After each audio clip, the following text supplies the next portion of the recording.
little bit about who you are.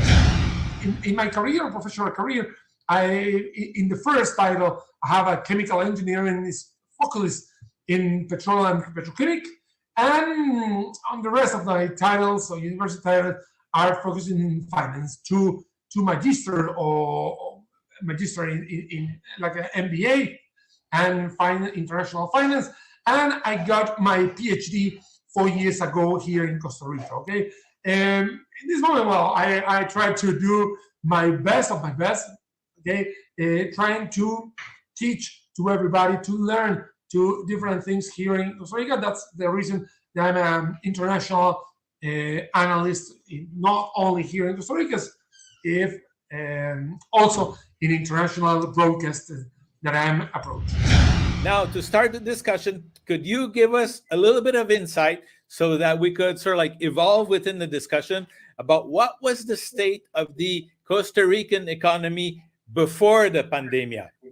Well, before the pandemic, remember that we are doing our best here in Costa Rica, and we got between 2012, 2013, 2014, the years that we got around 4.5, also 5% of the GDP. We are getting very, very fast on our growing economic growing here in Costa Rica. After that, we are slower, and that's the problem that we have, because before the pandemic, we got only 2% of the GDP finance. If here in Costa Rica, we are the most, we said, the most people that we have debt in Costa Rica, more than 60% of our incomes we have in debt. That's the problem that we have in Costa Rica. When the pandemic comes, we said, hey, wait a minute. Everybody is going to the edge. What happened for the big hole that we have, because everybody, not only in the personal, also in the corporates, small business, I always said, we are so weak in talking about the finance. Okay, of course, as every country in the year 2020, that's the first year of the pandemic. Everybody is going back. Yeah, all of the number were negatives. Here in Costa Rica, we decreased, okay, around 4.9%. Okay, but what's the problem here in this moment? In this moment, we have the same issues that we have before the pandemic. We have the same issues as a small business. We have the same issues as government. We have the same issues as a corporate. And we here in Costa Rica, we have only one thing that is very, very well. That is a free zones here in Costa Rica. They are getting well. They are growing so fast. And not only this one, and they are creating more and more job opportunities. That's another thing that we need in Costa Rica. Remember that we are at OCDE. Okay, I want to ask you, like, for example, how did you view, I know the former government, or the current government that will soon be the former government, implemented some new measures in terms of taxation in Costa Rica that were pretty controversial for many of the national people of Costa Rica. How did you view those measures of implementing this tax reform? Well, remember that here in Costa Rica we have a great problem after the big crisis that we have in 2008. Okay, is a worldwide crisis, and we here in Costa Rica they decide because I'm not a politics man. They decide to increase the public nominee for up to 25%. The public nominee up to 25%. It's incredible. That is crazy. It's amazing. Whatever you want to do in this moment, all of our incomes are very, very low if you compare with all of the expenses that we have in the government.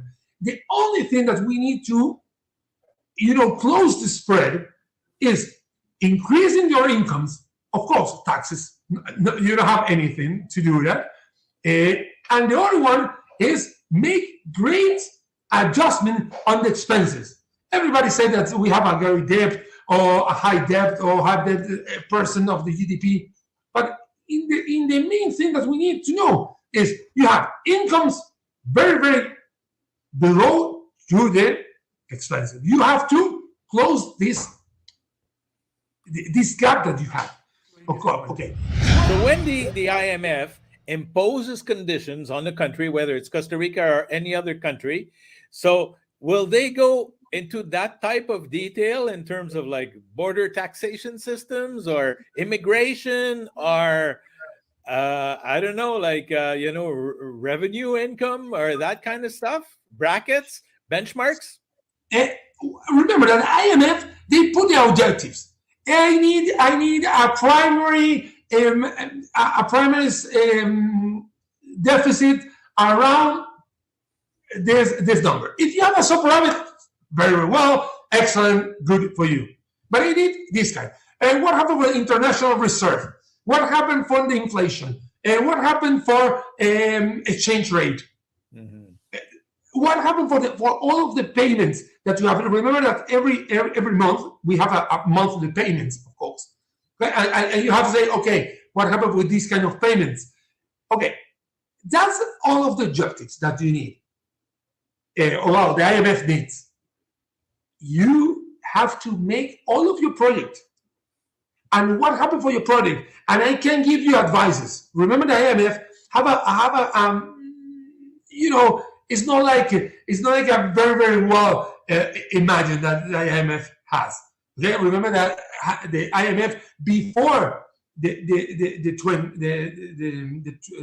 2000 year, now in the 90s, in the 80s, was so hard. Okay, remember, and people remember IMF like a very, very dictator institute that they say, hey, you have to do that, you have to do. In this moment, no, we are in the new century, and IMF said, hey, you have to show me what are you going to do. What happened 4 months ago? 4 months ago, no, they present a project that they are increasing the taxes. It's like, wait. We are talking about to decrease the taxes. No, to more comfortable the taxes. The taxes for everybody. That's the reason that everybody said, hey, wait, what happened for the taxes? Are increasing or decreasing? Is it much? Is looking for a great life here in Costa Rica, or you have a hurdles or difficult life in Costa Rica? It's like a luxury house. Here in luxury house, everybody said, hey, wait a minute. If you are doing your research and you can see that houses more than $300,000, they can pay annual tax. And you say, okay, they are in a different social position. $300,000. It's a great house. That's it. No, they invented houses, all of the territory that they have. If you have amenities, if you have air conditioner, if you have satellites, you say, wait a minute. The natural thing that we are talking about is more than 300,000, more than 400,000. No. Now, Daniel, we spoke a lot about the past. That gives us a lot of good insight on the state of the economy and also the spirit of how politics get involved in economics in Costa Rica. Now, right now, the world is facing a new situation, a new crisis. How do you view the risk of such a global conflict or an important conflict in the world on the local economy here in Costa Rica? Well, I know that we are looking to Ukraine and Russia border in this moment. Okay, I know that. Okay? But more than the conflict, I think that all of the things are. All of the prices are getting high before the conflict.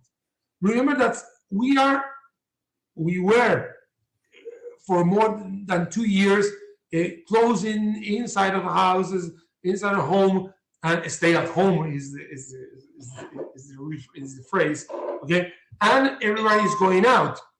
This kind of going out is the reactivation that we are feeling in the last 6 months. Maybe in Europe more than America, or America more than South America, whatever. No, that's the reason that a lot of industry are recovering all of the demand of consumption. No, after that, all of the prices for the commodities, energy, agriculture, whatever, are going high. What happened for the conflict? Well, the conflict is pushing more than this one, because there are many things around the conflict. The main thing is the petroleum, or the petrol, whatever. No? Russia in this moment is the second worldwide provider of petroleum. Is around 12% of the share. The first one is the United States.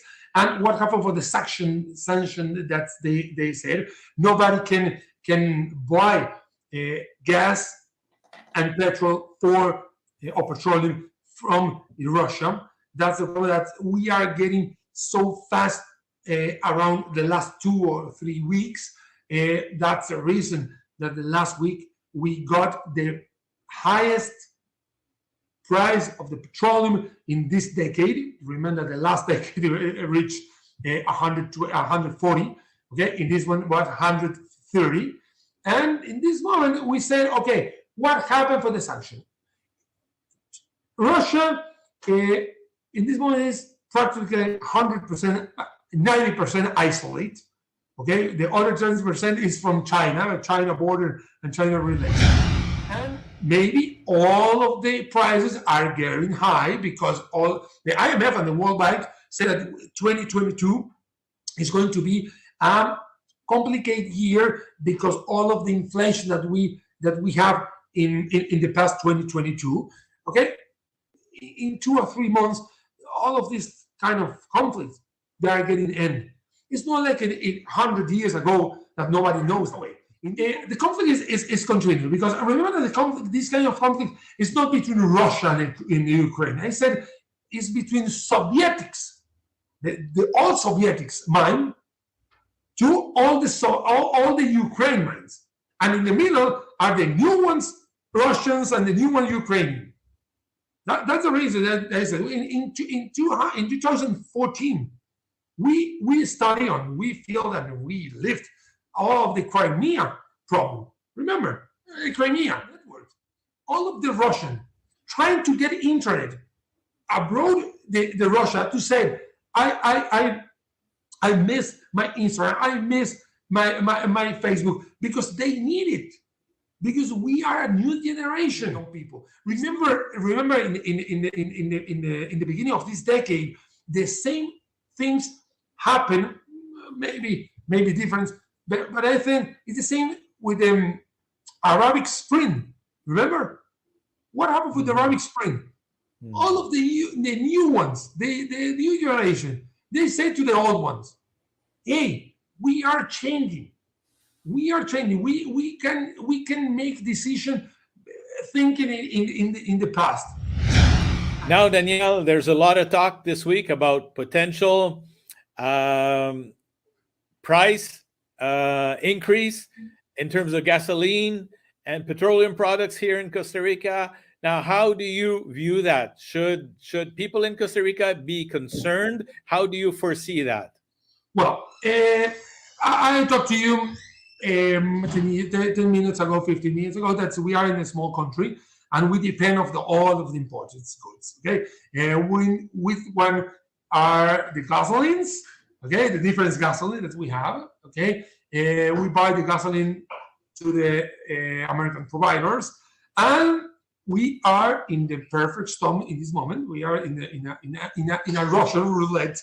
Okay, for the prices, and of course, all of the prices are getting high, and the rest of the value chain are getting high. You can do anything if you are in a status quo environment. What happened now? The government in this moment, the government, I said, the presidential and the assembly, they have a great opportunities to avoid all of them. I know that it's impossible to avoid 100% of the prices, of the getting price, the hiring prices in the international prices. But you can make some projects, maybe very short term decisions for 6 months, for example, and you say, okay, we can decrease the gasoline taxes, for example, all of the importation taxes that you pay, we can put instead ad valorem, you can put on a flat taxes. Why not? You can say, hey, in the short term decision for 6 months, all of the things are getting high because the gasoline is getting high. If you want to buy something, whatever, I don't know, in a mobile cases, whatever. Mobile cases, you are importing mobile cases from Panama, column free zone. Well, all of these cases are coming maybe by plane, maybe by ship, maybe by car, no, by truck. All of this needs gasoline. That's it. That's the reason that all of the cases are getting high. For example, if you want to buy the apples, vegetables, no, something very simple, rice, wheat, whatever, then you have to make it from a transportation fees. Because the problem is today, all of this kind of promise that they said, I'm going to lower the gasoline, get to lower the whatever, is after May. The problem is today. Well, that was very good. So how high do you think, now while we're talking about gasoline, of a price do you think we may reach? Here in Costa Rica, we have only one guy, only one institute, who imported all of the gasoline. Here, Recope, Refinería Costarricense de Petróleo, is like a petroleum Costa Rican refinery. Is the only guy who has the permission to import the gasoline. And remember, the gasoline here in Costa Rica are more than 18 different gasoline. It's not like a super and regular, they're very famous because all of the private cars or personal cars get in this moment, no? Or use. Remember that need a bunker or we need jet fuel and whatever. The first one is we have only one guy who import the gas. The second, the price here in Costa Rica is regulated between Recope and the supervisory called ARRECEP. Recope into his law has the responsibility to make the calculation every second Friday of the month. What happened with the new ship that he have to buy? What happened here? He have to wait for 1 month to recalculate again the new prices. These new prices is calculated with the last 15 days, okay, average gasoline prices, exchange rate prices, okay? And obviously have all of the different variables inside. But the main things is the last 50 days before this Friday, average rates, exchange rates, and gasoline price. They make all the calculations. They said, okay, they are the new prices that I want to know, let you know, ARRECEP, that I need to get profitability or whatever. Okay? The RSF has more 15 days to check everything. Okay? And obviously, in the matter of the time, they say yes. Okay. 15 days ahead, they say yes. 3 days ahead, they put in the Gaceta, is an official newspaper here in Costa Rica, and you have a new price. What happened in this moment that the gasoline and the petroleum are getting low in this moment? Remember, no? Because last week we reached 130. In this moment it's 95. What happened with this 95? What happened with this request? Nothing to do. We have to wait. What happened with the prices? What I expect? Okay, I expect that all of these prices are getting high again, but a little bit, because we have an average, we have an exchange rate, no, we have different things. But remember, when we have 500 colones de gasoline, never again. 600 colones, never again. Okay, I know it's not comfortable to say that, but I said it's true. I think all of these kind of agreement that Joe Biden are doing with Venezuela, Iran, also Colombia, United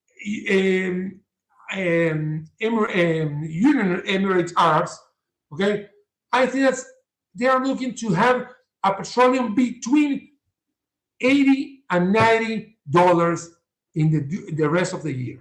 So if I follow that thinking, then the assumption that maybe here we will hit 1,000 colones a liter is not very strong or very strong. The problem is that all of these kind of initiatives, they missed. Now, Daniel, we have about 5 minutes left. I'm going to put you into a hypothetical situation. Let's say, for example, now there is a new government in Costa Rica, and the new president gives you a call and says, Daniel, I want you to be my finance minister, and I want you to give me 3 of your top priorities you're going to do within the first 6 months to better Costa Rica's economy. The same issue that we have in Costa Rica is that in an unemployment rate, we are around 13% of the employment rate. That thing that you have to think every single day. What are you going to do to make more and job opportunities? Well, how? Because you have to create a monetary policy, we have to create an exchange policy, all of the things around what? Unemployment rate. You have to get it whether unemployment get. If you do it, very, very easy. The problem is, take the decision. Another one, public finance. We have look at this, 320 institutes here in Costa Rica. But the last 15 years, we create the 50%. All of these things are getting well. No, because they are duplicated. And a lot of the same thing. I have 3 or 4 institutes that are doing the same. It's incredible. You have also you have some taxes that are more expensive to recollect it. No, are more expensive to recollect. If you compare how much do you recollect with the taxes? That's the reason that we have a great issue that is not in harmony now. We need to make harmony inside of the public sector. That's the second. No? Okay, second. Number 3. And the third, you have to make a competitive company, a competitive country. Companies and countries with two and the same way. In this moment, we are so expensive. Electricity, gasoline, social social security charges, municipal charges. That's the problem that we have. If you are going to the Panama in 7 days, you create a company, and you can make an invoices if you want. And the third, we have to develop, we have to create, we have to rechange our competitive country with competitive companies countries. Double C, triple C. Therefore, and companies. reduce bureaucracy. No, reduce bureaucracy. Of course, well, these kind of a strategy inside, and then third, I think, in these three options, we have that reason that always say, hey, we have a lot of opportunities, but the problem is that we are weak. Hey, if you are in the government, if you are a CEO, if you are in a strategic position, you have to take decisions. Absolutely. Thank you for sharing your expertise. We really appreciate it. I think the general public in Costa Rica who are Anglophones don't have a lot of opportunity to hear very important material like this. And I thank you for sharing that moment with us. Thank you very much, Daniel. No problem. Thank you very much. Have a great day and a great week. Pura vida. Ciao. Pura vida.